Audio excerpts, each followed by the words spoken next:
Previously in part 1 of this series, we saw our friend Dave Mitchell take this 1960 BSA Bantam that hadn't been started for 18 years and bring it back to life. Today in part 2, which is the final part in this series, it's time to actually ride the bike and see how she goes. As envisaged, there's a few areas of concern that will need to be addressed after the ride before the bike goes back to the customer.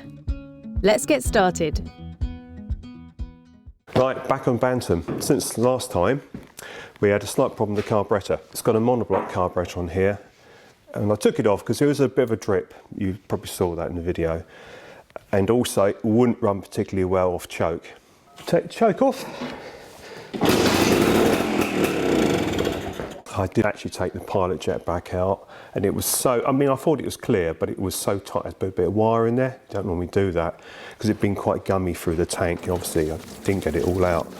So we cleaned out the pilot jet, just checked the main jet again, that's fine. But this float bowl, the body, I stripped the car back out and put the body on my surface block and tried to rub it and put a ruler on there, and that's fine. But what was distorted was this end cap. Now, I didn't want to use one of my caps off another carburettor. So all I've done here is doubled up on the gaskets, put a second gasket on there, and it's fine, it's not dripping now. And the other thing that we didn't have on this, which we made up before we started filming this, there was no clutch cable. So we made a cable, and the stay was broken on the front mudguard. And because these are aluminium stays, I just cut it off, made a steel insert. I literally flattened off one end, turned this down first in the lathe, so it's a nice tight fit. It's a quick repair and it's tidy.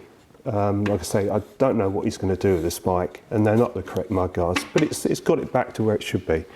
But on the other side, the choke lever was so weak it was almost breaking off. We've just taken it off and brazed it up. Bear in mind it's 1960, so it's had a bit of use. The thing we've got to do today, showed you last time, is the spline. It's worn here on the Kickstarter. Well, I say worn, it's the Kickstarter is loose on the spline.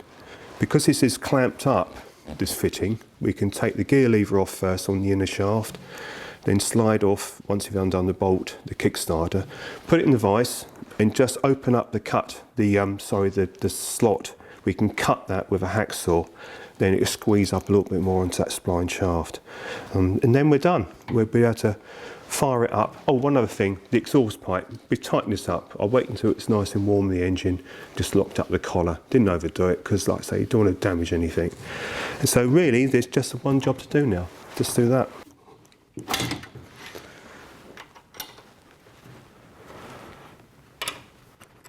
You can see here the Kickstarter spline. Now the top splines here are quite worn. And if you look at the lever itself, there aren't splines in the back here, but they're slightly worn. That was a problem with these ones, that the shaft is quite a small shaft that comes through because it has the inner shaft for the gear lever. So you have to be careful how much we crush this up because we don't want to restrict this movement on the gear lever shaft. So what we need to do now, we need to open this slot up in the Kickstarter lever. It's quite wide already because it's sprung open slightly, but we need to get a little bit more to nip that up on the splines. The easiest way, to stick it in the vise, try and just squeeze it up a little bit to where the slot is slightly smaller, not overdo it. Now, if we take our hacksaw, take your blade out, put 2 new blades in because they do stretch.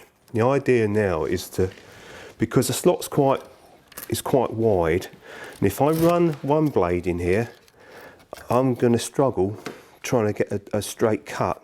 I'm going to come off on the edge here, and I'll probably taper it in. Now if I run 2 blades together, one will act as a guide in a slot already, and one will cut alongside, so I'll get a straight cut. It's just to chase it out a fraction. So put your blades in the right direction. Get your hacksaw. You could put a bit of lube on here, but you shouldn't need it really. Put one into the slot and just carefully. Now this blade on the left here is actually in the slot already. It's just guiding the second blade through the cut.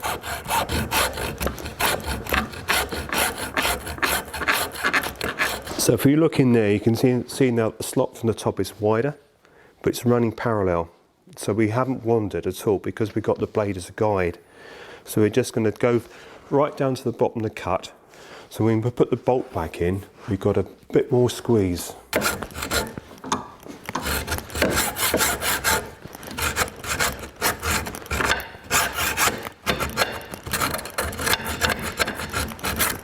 it. You're down. Now if we look, now we've opened this up quite a bit now, but it's a straight cut. We haven't wandered. So that hasn't damaged it in any way at all, and it should squeeze up nicely. Had we started off really wide and gone narrow down here, it wouldn't squeeze up properly. That's the uniform cut now, so it should do the job. I'm just going to blow up that bit of muck there with an airline. Yeah, if you haven't got a compressor, I mean, don't worry, because you literally use your blade to scrape it out with, really. You can just blow on it, really. It's only a bit of metal swarf. It's dry anyway. You could squirt it through a bit of W40, something like that. You just don't want any filings of metal in there, so when you squeeze up, you've got debris in there and you're squeezing up onto that. But that's good. We're going to put a little bit of copper slip on here. Now, copper slip, you always use it on something that isn't rotating, really. So it goes onto the splines. It's anti-corrosion. It's good because it will stop that from binding on there, and if you want to take it off, it comes off nice and easy with copper slip. Something I always use on bolts and nuts and threads. You can do something up nice and tight, and if it's subject to water, that copper slip will stay in there and you can always undo things. But anything that rotates, you need to use grease. So I think we're going to we'll look at our position. I think that's about right. That's too high. There should be a bit of a wobbly bit where it's been before. There. Now when we put this in now, it should improve it. I say we've got to be careful we don't over squeeze this because of the shaft that runs through the centre. We don't want to pinch down onto that. Now we've got this, we're going to start nipping this up, so just push that onto the spline as far as it'll go. We have got the recess in the centre for the gear lever, but this one hasn't got it, so we just push that well onto the spline and carefully see if we can get a bit more bite onto that shaft. That's still a bit wobbly. We may not get it all out.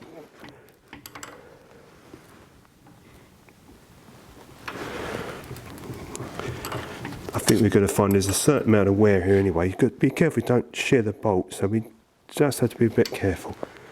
Now you're never going to get that completely out. That's much better. You might just pull it just a fraction more. That's pretty good. This movement I've got here, if you look at it, is the shaft. It's not the Kickstarter lever moving on the spline. The whole shaft's moving in and out. If I now try and move that, there's far less movement there now than there was before. That's over a period of years. Probably what's happened in the past, the bolts become slightly loose and it's never been nipped up, and continuation of kick-starting that engine where that's slightly loose has worn that spline a little bit. But that's a quick fix, that's better. And you can see now the slot now has closed up quite a bit. We don't want to put any more pressure on than that because you could end up, you don't want to shear that bolt. That's much better. A little bit of copper slip back on there. We wiped it off so you could see that shaft just now. Now it's easier to get the Kickstarter down out the way. Just pull this up onto the spline, so that over tighten it. It has been over tightened in the past because it's now got a nut on the other side. That's, I explained before, if you end up stripping that thread out, you can always put a longer bolt in with a nut on the other side. You haven't lost it completely. Yeah, just nip this up so it's not loose on the splines. That's still independent, hasn't squeezed up too much on the gear lever shaft going through the centre, so we're all done. Right, as it's a two-stroke and it's pre-mixed in the tank, we'll give it a little bit of a shake. Now I've mixed this up at 25:1 mix, which is okay for it. I think in the day they're even like down to 16:1. You could run it a little bit leaner with a synthetic oil, but 25:1 is safe. So fuel tap on, plunger tap, And we should get fuel coming out. Right, the choke closed, a little bit of throttle.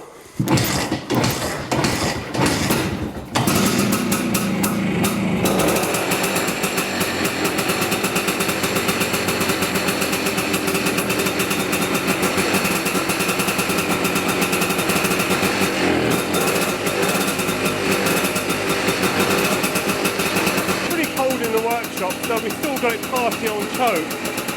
But we just need to get this so we can run it off choke. We'll try it now. We'll take the choke lever off. Now it's picking up. Let's see if that ticks over now.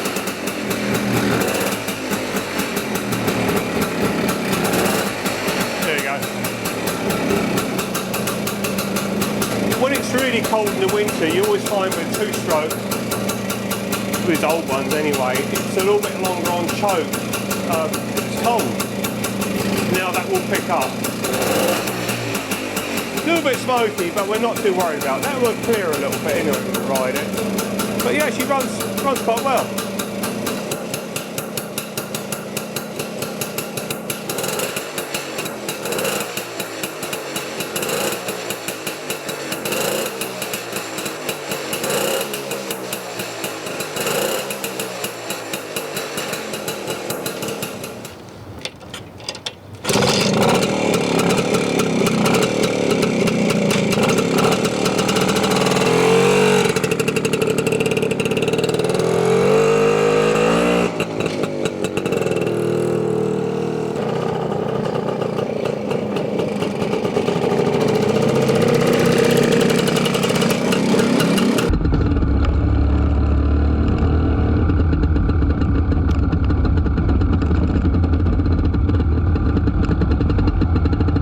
Okay, right, we're on the Bantam.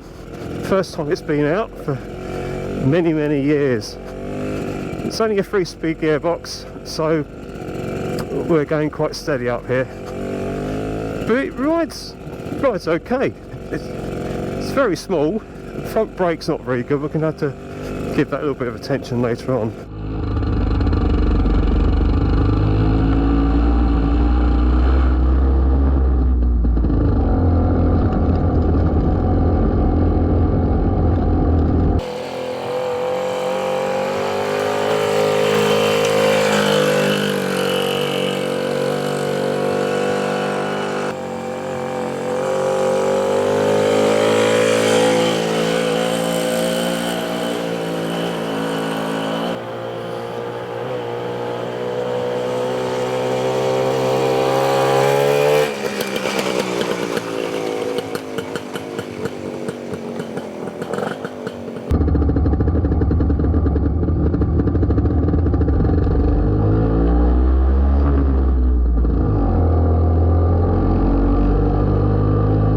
We're in second gear. I don't think we're going to try third just yet.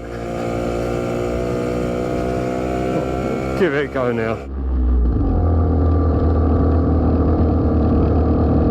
A little bit underpowered, so we've really to come back into second really.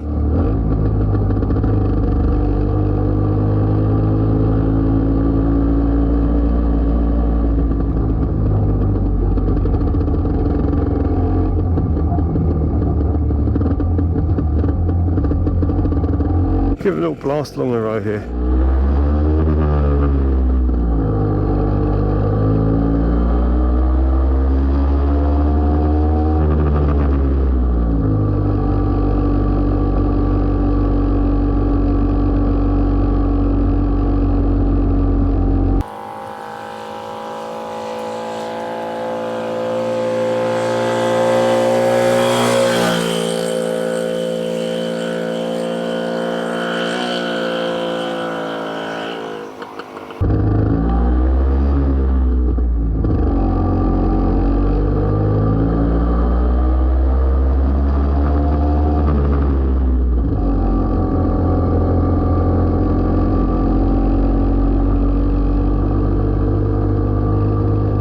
We're back in top gear.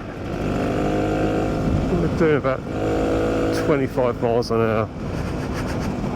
A little bit of ice about on the road, so a little bit careful.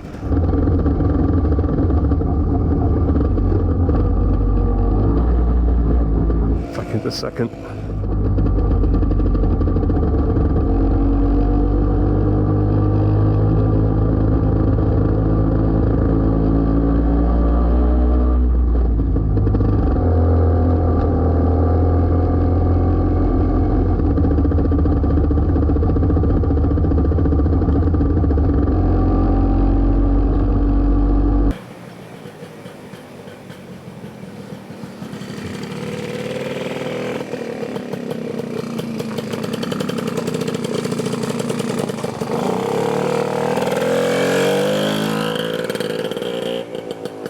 Well, we've ridden the bike and rides really well. Only thing we need to look at is the front brake. It's a little bit wooden. In fact, it's not really working at all at the moment.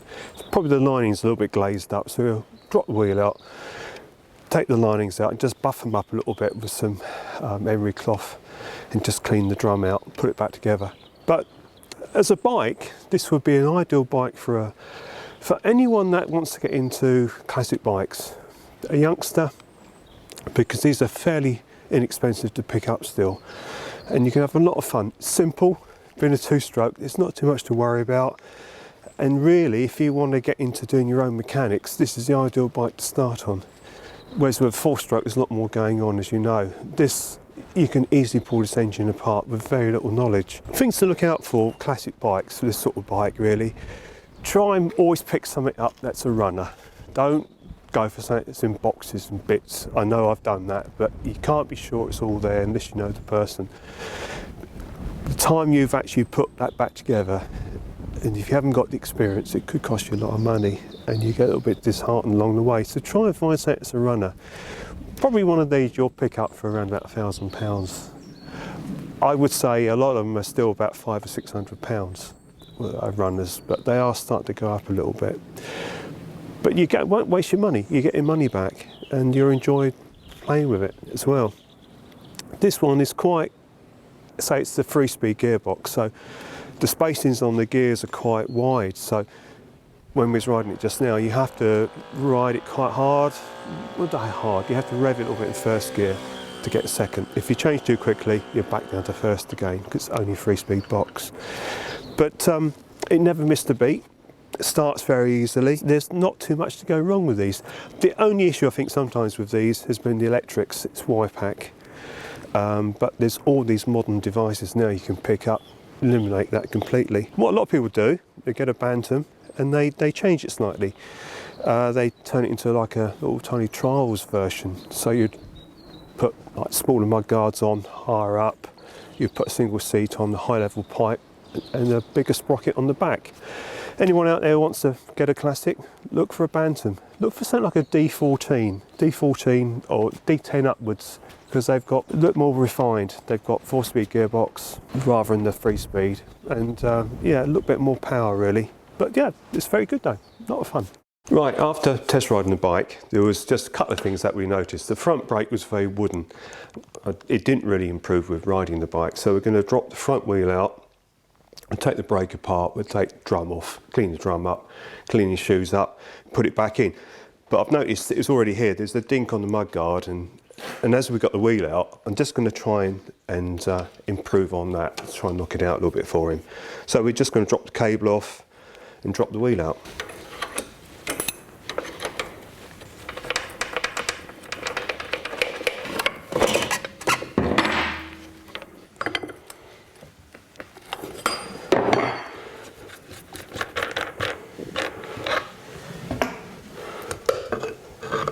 Okay, we just removed the brake assembly. Now we found the linings are saturated. It's oil, probably light oil. So what's happened is the lining has actually absorbed a lot of moisture here. So that's why it's not working. So what we need to do is clean this up, dry this out. We use brake cleaner on here, and we probably just face this off with a little bit of wet and dry or emery cloth, and that'll work. As you can see here, there's lots of oil. That's completely contaminated the brake shoes. The brake linings, as you can see, they're in very good condition. There is no wear here at all. These are bonded on, so probably replacement ones. The original ones would have been riveted, but the lining thickness is the same. It's not tapered off. It really is probably been relined, and for some reason it's had too much oil. But yeah, that will work perfectly okay. just a really good clean up. So we'll do this with brake cleaner now, mop it all up, and we just clean these linings up and put it back together. We're just going to break the glaze on here a little bit. It's pretty good, but we just take that sheen off. So I've got a worn down bit of 80 grit. I mean, it's not new by any means, so it would just break it a little bit. So we're just going to run this round.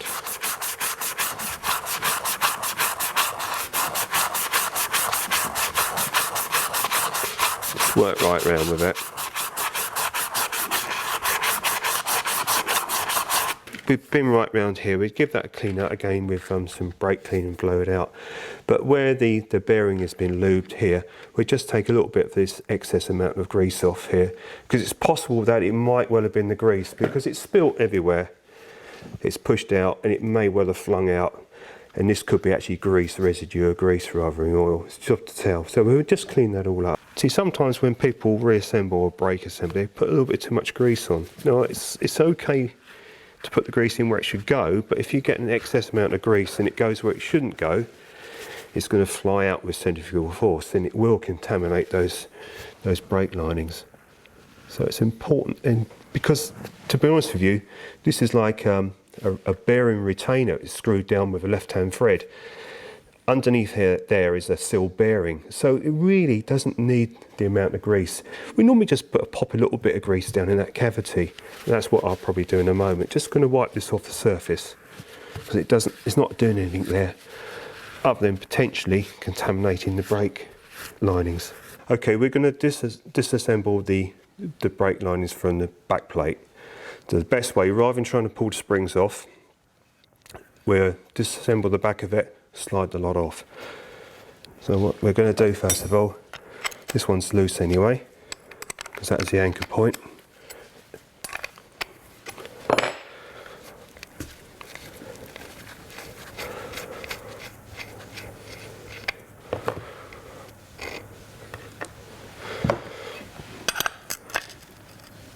We've already broken that nut just now actually, to make it a bit easier.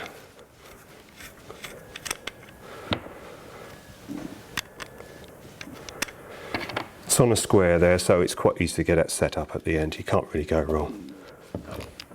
We just need to wobble that. We might just give that a gentle tap. We put the nut back on, rather than just tap straight onto the threads themselves and get a hammer. It should go in my hand. It should be. Just give that a tap. Like that.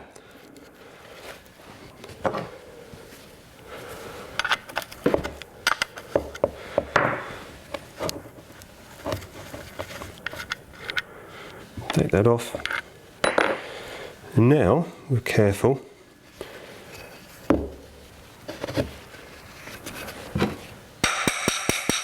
Actually, that's already in place. That doesn't have to come away.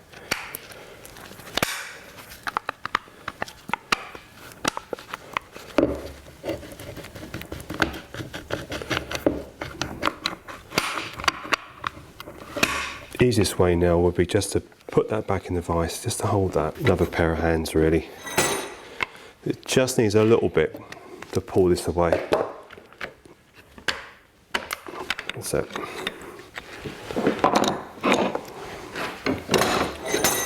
You see the amount of grease in the back plate. We don't need this, because this potentially could pick up and get onto the lining. So that's where I think this contamination has come in the first place. You can see it's all on the back.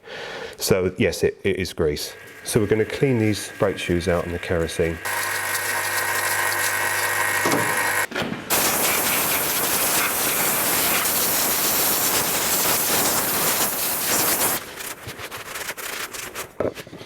If I show you on here, you can see some glazing here. That's where it's trying to work, but because of the grease, it's polished this up. This has got no abrasion to it at all at the moment, so we just need to take that off. Okay, this is the cam that activates the shoes. Just going to clean that. And this is where it runs through the back plate.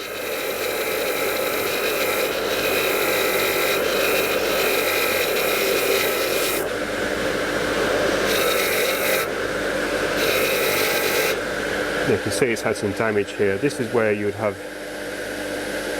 probably have like a pom-pom grease gun. A little hole there, it will push, could be oil, could be grease, a bit of grease really. It will come down through the centre and that's little hole here. So this has been slightly damaged. We're just going to shape this up a little bit, but we're going to put grease around here anyway, so that would be okay. We'll just give that a little bit of a grind and repair that a little bit.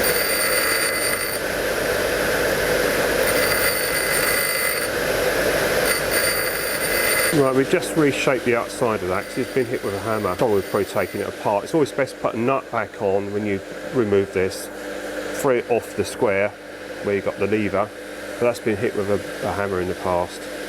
And we just make sure the centre hole is okay. We'll put a drill through there very quickly. The type of greasing could be this type, which you'd find the centre and squeeze it. It's that pom-pom type. It would squeeze down like that. This really is the wrong profile, but sometimes you'll find that this type of nipple would be more rounded shape. And you'd have this, it's cupped inside. Same principle. Using that, the grease will come through the centre. So what we'll do is we'll just make sure the hole is opened out so that can still work properly.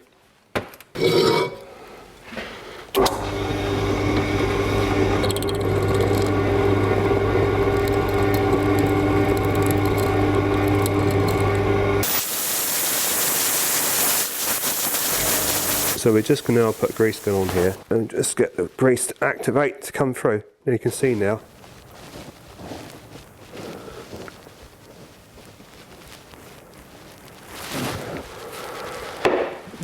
That's now working properly. So it means the guy can actually now grease up that as needed. You see on this lining here, this is the glazed area. That's the part that's been in contact with the brake drum. When they're always relined, you always find it has got a bed in. This area here has had no contact. We're going to take that glaze off. We're going to get it back to that sort of finish where it's slightly coarse. So we're going to use 220, wet and dry. And we're not going to put anything on here because we don't want to contaminate that lining anymore. We're just going to go backwards and forwards, keeping the profile the same, and take the glaze off.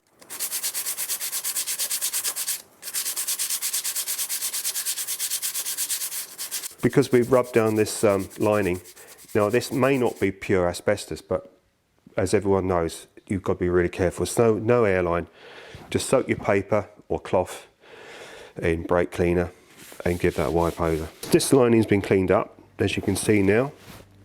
We got rid of that glaze. Now this is the one we got to do. You can see the comparison. Now this one should be okay now. We shouldn't have to do any more to that. That should be fine. I changed my wet and dry paper because when you're doing this, you do get a lot of deposit of the lining onto the paper. So yeah, it's better to get a new strip. It's going to be uniform then. Not too much pressure because the paper will just break away, but if you just go even backwards and forwards, keep that flat. Just have a look at where you're working with it. Try not to make too much dust. Just turn your paper around. Look at your paper and see how much has come off.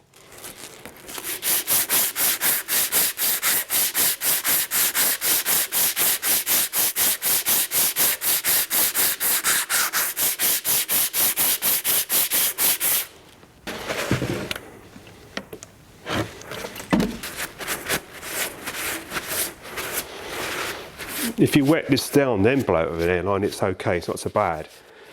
But you don't want dust flying around. But that should be okay.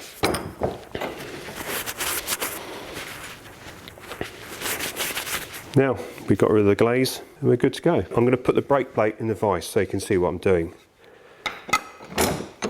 So we need to just put the springs onto the linings.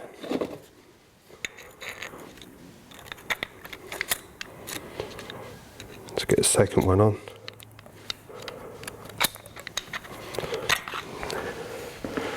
Then we need to just open that up, get that on there. Then I can just need to open those out.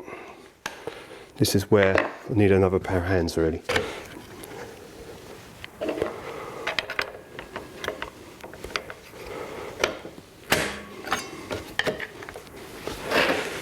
Just makes it easier with a screwdriver a little bit. I just need to just pop these apart a little bit and drop that down. There we go. Put a little bit of grease underneath there, but we're going to wipe away the excess in a moment. Just going to wipe this excess amount of grease away from the top so that can't creep back into the linings as before and contaminate the linings. Okay, just say to you one thing, when you're wearing gloves, your gloves get very contaminated and you do pick up a lot of, obviously grease in it on your gloves. So when you've got your shoes back on your back plate, just get a bit of brake cleaner and just go back over those again. I've been touching those when I was assembling those springs. So keep your hands away from the lining, just wipe over again. We can put that back on. We have a centre nut. We haven't got to worry about the brake arm yet. I'm just going to nip up the back plate nut, hold the spindle and the vise. I've got a pair of vise protectors on there, which are aluminium, which won't damage the spindle. Just pull it up, not over tight. So it just means I can just nip this nut up.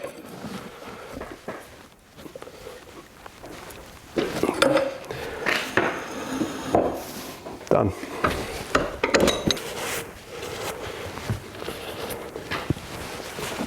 There's a slight dink in the mudguard here. Because I've got the wheel out, it'd be a shame not to try and get that out a little bit. Probably won't all come out, but it just improve on that anyway. So we've got a former, just found something that's really the same profile as the inside of the mudguard. Hold it onto the dent and just gently tap it out. So just find where the dent is. Hold that with my thumb and finger. Try and get that nice and tight. And just give it a gentle tap. And see if we can get some of that out. Yeah, it's coming out. Just feel with your finger where the dent is and try and put that back in place. Don't tap it too hard.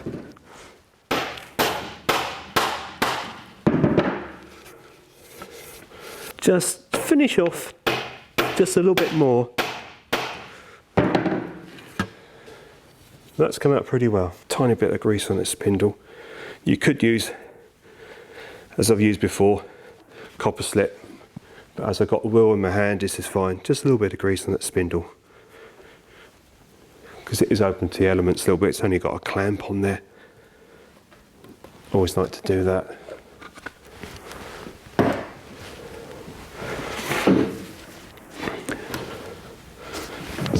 Right, just put that back in place.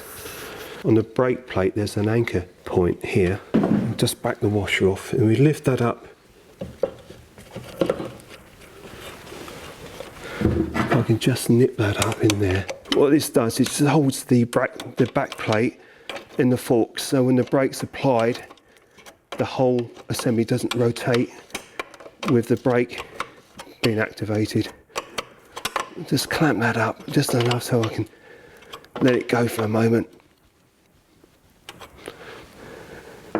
Okay, it's just so I don't want it to drop out. So yeah, I haven't got it right up inside yet. The idea of this really is so when the brake's applied, the whole assembly can't just turn around. It's just an anchor point. A lot of brakes just have like a pin that locates into a slot, but this is actually bolted in place. I've just nipped it in place so I can get my clamps ready to put back in place.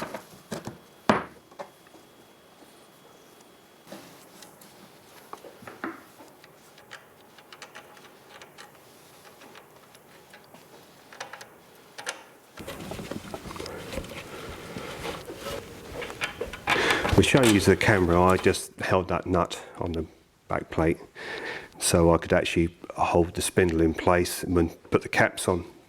So I need to slacken this right off now so we can pull the wheel up properly, but it's just ready to show you really. So we'll slacken that right off. Okay, so now we can just lift this wheel up like that. Do the side, finger tight as much as you can because it's quicker by finger. Just need to keep your spacing equal. So you pull up on one side, and we'll pull up on the other side. And keep that going.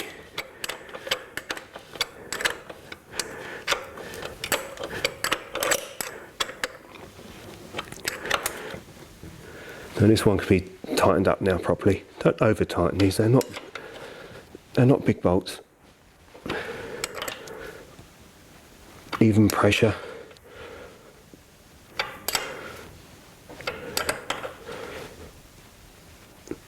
It probably is a torque setting, but you know how much to put on that. You feel it, you're a mechanic, you know how much. You feel it stop wanting to tighten up.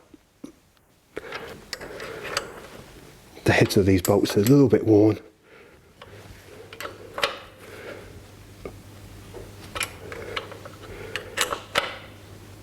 Done. Now we just tighten up the back plate.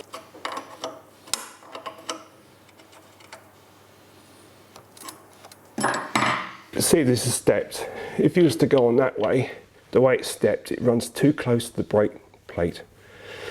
And you can see it's got a bit of wear on the back here. And if we turn that round, you can see where it's been facing correctly, because it comes out. It's more in line with the cable.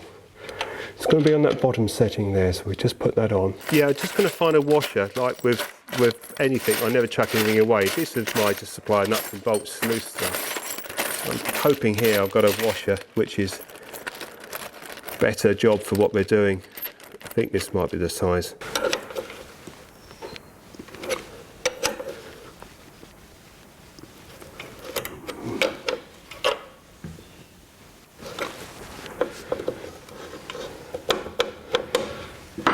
Okay.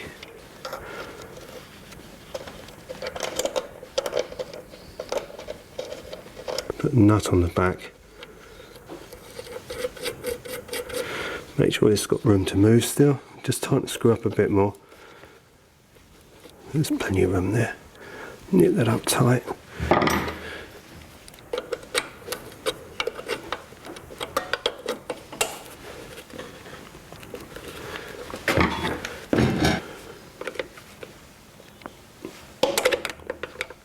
Okay, on this cable we've got two cable adjusters. Got the coarse setting down here, which we set, and you have the handlebar lever adjuster up here. So we just take up some of this slack down here.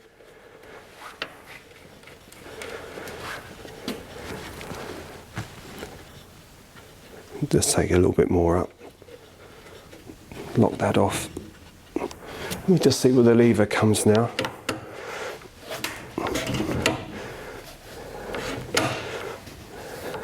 We're just going to inflate the tyre a bit more because it's been sitting on flat tyres. It has a little bit of a bulge there, I noticed that. But now we have a brake, it works. We're just going to clean up front and back mudguards with some metal polish. We'll just make this look quite nice when it goes back to the customer. Be fine, going around in circles is the best way. It's just small circles. Turn your cloth. This is not, it's been used before a little bit, as you can see, but we're taking a lot of the rubbish off here. We're not going to go mad with this, it just tidy the bike up a little bit before it goes back. I'm just going to buff it off now.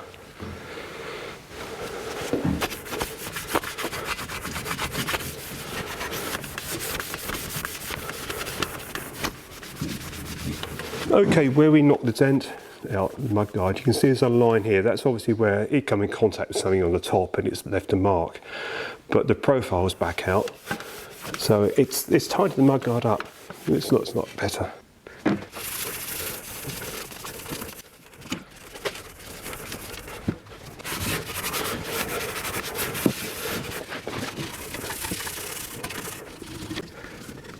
Okay, so we're just cleaning these cases up. Now, these cases are not completely smooth, so as you can see, they're quite mottled.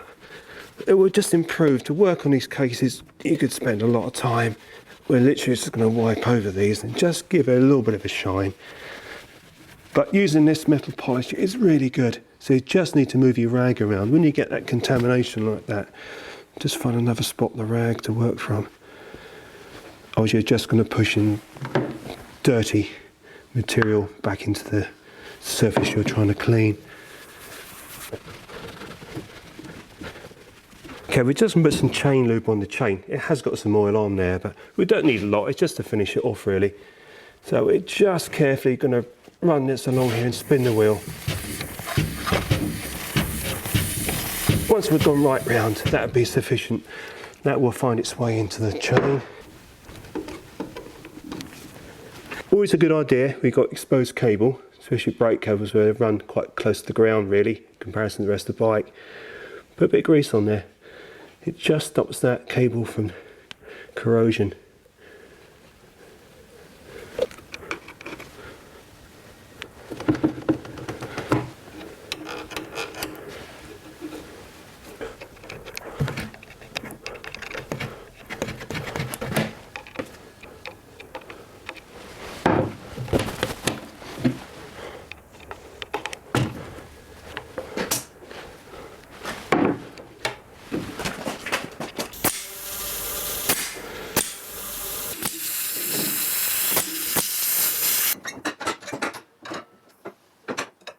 Well, the bike is finished. We're just going to try the front brake.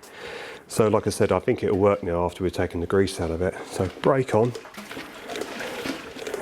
Yeah. It's pretty good.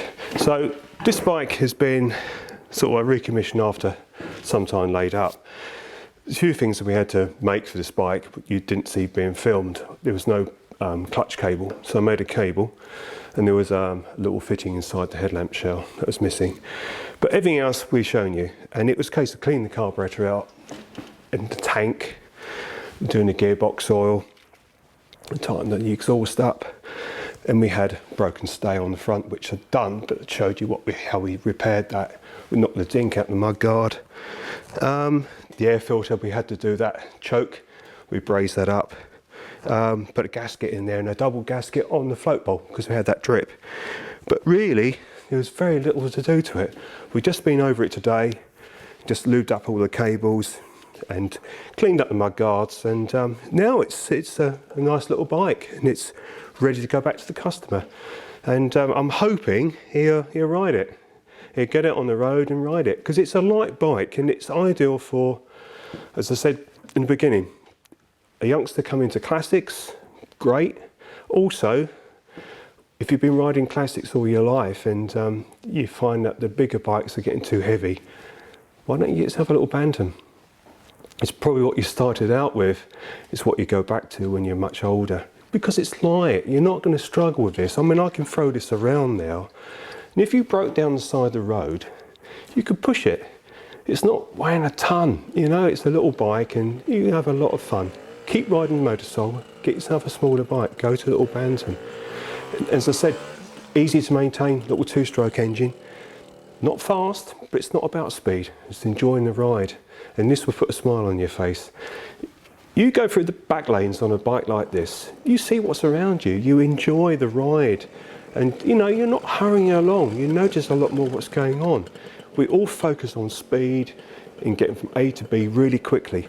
Jump on something like this, just chill, enjoy the ride, enjoy the experience. I think most people would say the same. You don't feel you're encouraged to ride quickly on a machine like this. It's great fun. I would like this a little bit later on, I must admit. So I'm pleased with it. I'm sure he'd be pleased as well.